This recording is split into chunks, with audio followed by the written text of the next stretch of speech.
नमस्कार दोस्तों, मेरा नाम है रविंद्र और आज हम बात करेंगे कि क्या पुनर्जन्म होता है।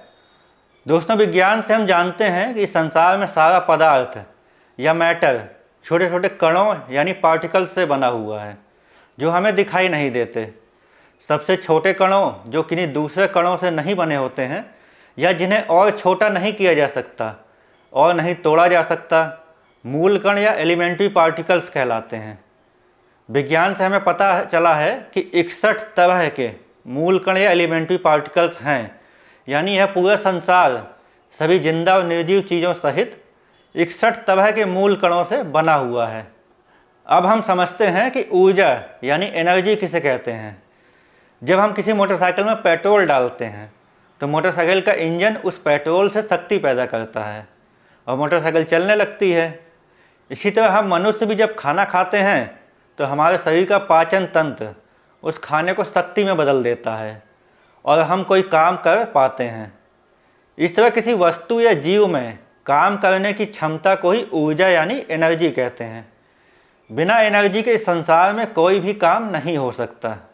पदार्थ यानी मैटर और ऊर्जा यानी एनर्जी को लेकर एल्बर्ट आइंस्टीन ने एक बहुत महत्वपूर्ण खोज की थी कि पदार्थ और ऊर्जा वास्तव में एक ही हैं और दोनों को एक दूसरे में बदला जा सकता है। यह एक ऐसी खोज थी जिसने सोचने के तरीके को ही बदल दिया। आइंस्टीन से पहले लोग मैटर और एनर्जी को अलग अलग मानते थे।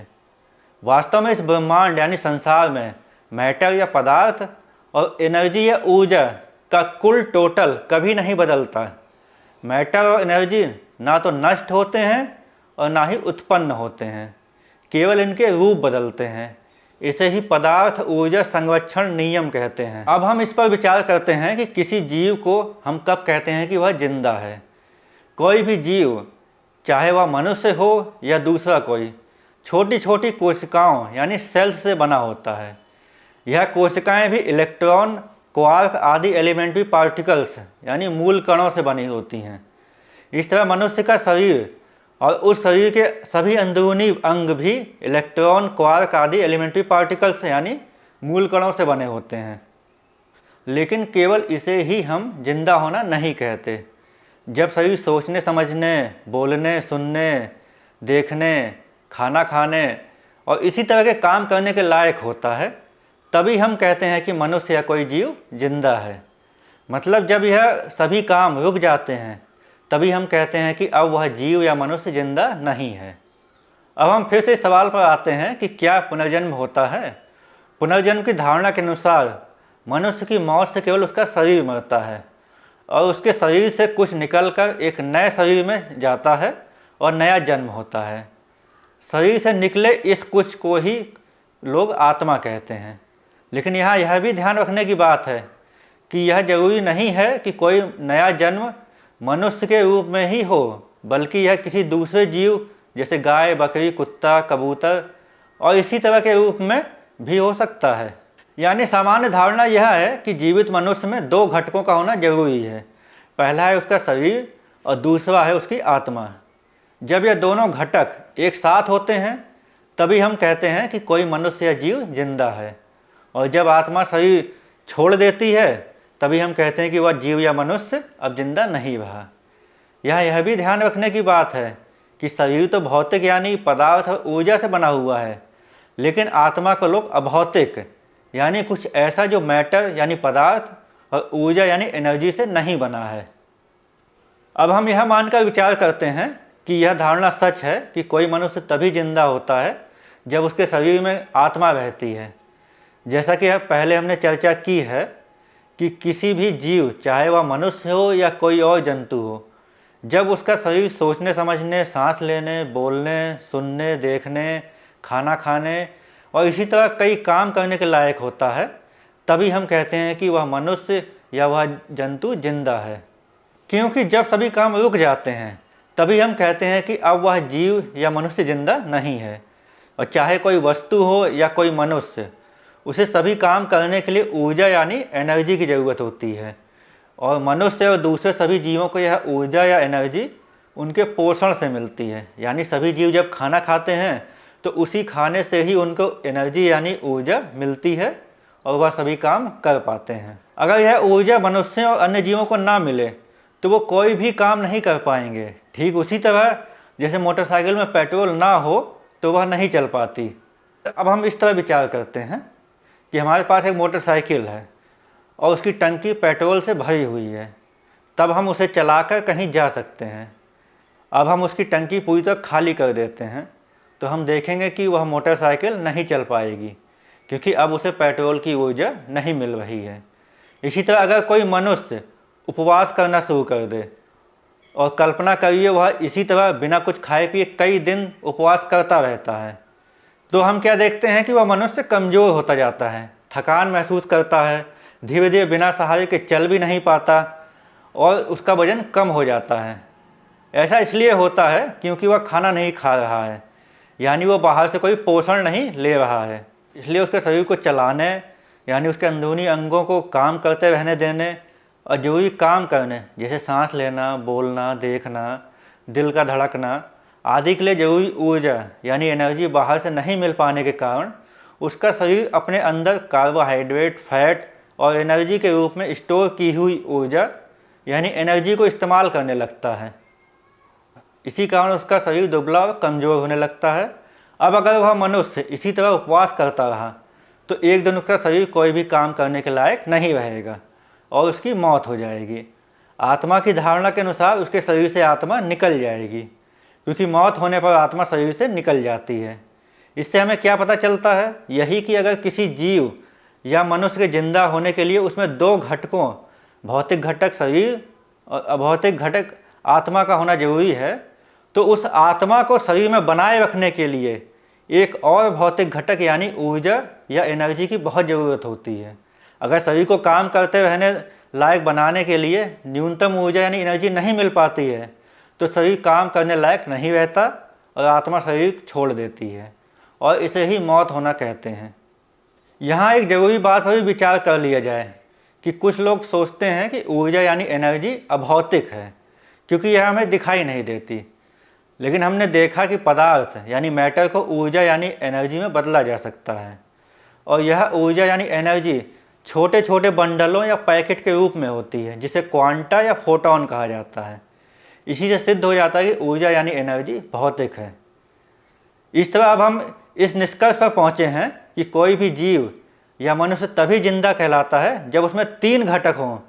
पहला, उसका शरीर जो इलेक्ट्रॉन, क्वार्क आदि एलिमेंट्री पार्टिकल्स से बना होता है और जो भौतिक है। दूसरा, उस शरीर में अभौतिक आत्मा। और तीसरा, उस शरीर को काम करते रहने लायक बनाए रखने के लिए ऊर्जा यानी एनर्जी जो फोटोन के रूप में होती है और भौतिक है। यही एनर्जी आत्मा को शरीर में भी बनाए रखने के लिए बहुत ज़रूरी है।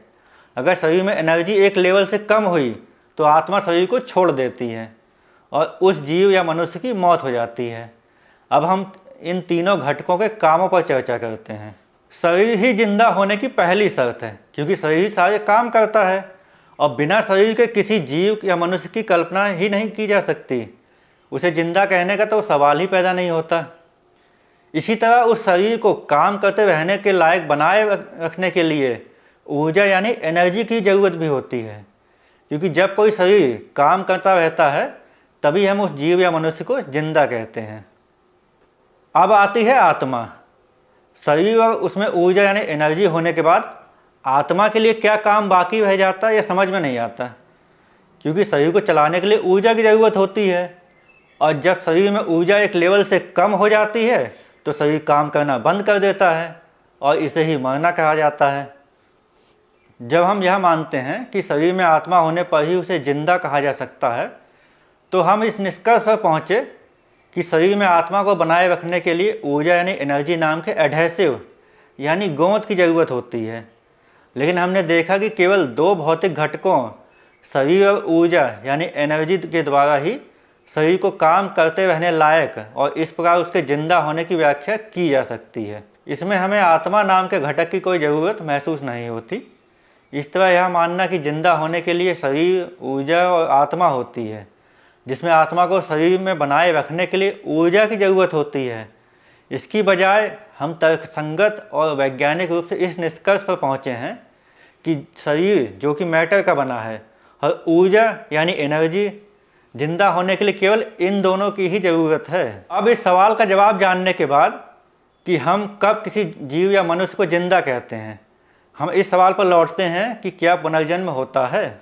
जब कोई भी जीव या मनुष्य मरता है तो उसके शरीर का विघटन हो जाता है और उसमें जो भी रासायनिक तत्व होते हैं जो एलिमेंट्री पार्टिकल जैसे इलेक्ट्रॉन, क्वार्क आदि से बने होते हैं, वो धरती और वायुमंडल यानी इसी ब्रह्मांड या संसार में मिल जाते हैं। इसी तरह उसके जिंदा होने पर उसके शरीर में जो ऊर्जा यानी एनर्जी होती थी वह भी इस ब्रह्मांड यानी संसार में चली जाती है।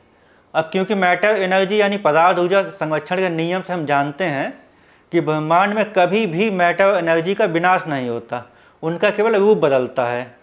इसलिए जब कोई जन्म लेता है तो वह भी इसी ब्रह्मांड में मौजूद मैटर और एनर्जी से ही बनता है। इस प्रकार हो सकता है कि जिस जीव या मनुष्य का जन्म हुआ हो उसमें वो मैटर और एनर्जी भी हो सकते हैं जो उसके जन्म से पहले कई अन्य लोगों या जीवों के शरीर में रह चुके हों।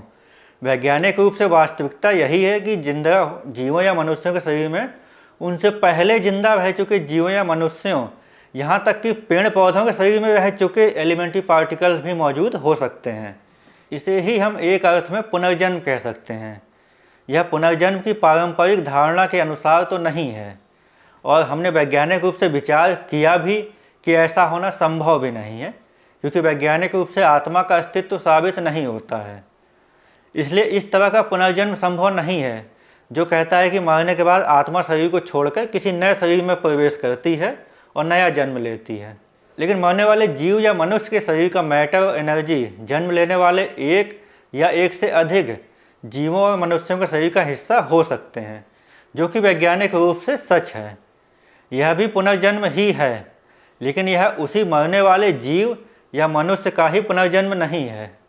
इस तरह विचार करने पर यह निष्कर्ष निकलता है कि पारंपरिक अर्थ में पुनर्जन्म संभव नहीं है, लेकिन वैज्ञानिक नियमों के अनुसार पुनर्जन्म होता है। तो दोस्तों, वीडियो अच्छी लगी हो तो वीडियो को लाइक करिए, कमेंट करिए और चैनल को सब्सक्राइब करिए। मिलते हैं नए वीडियो में एक नए विचार के साथ। धन्यवाद, नमस्कार।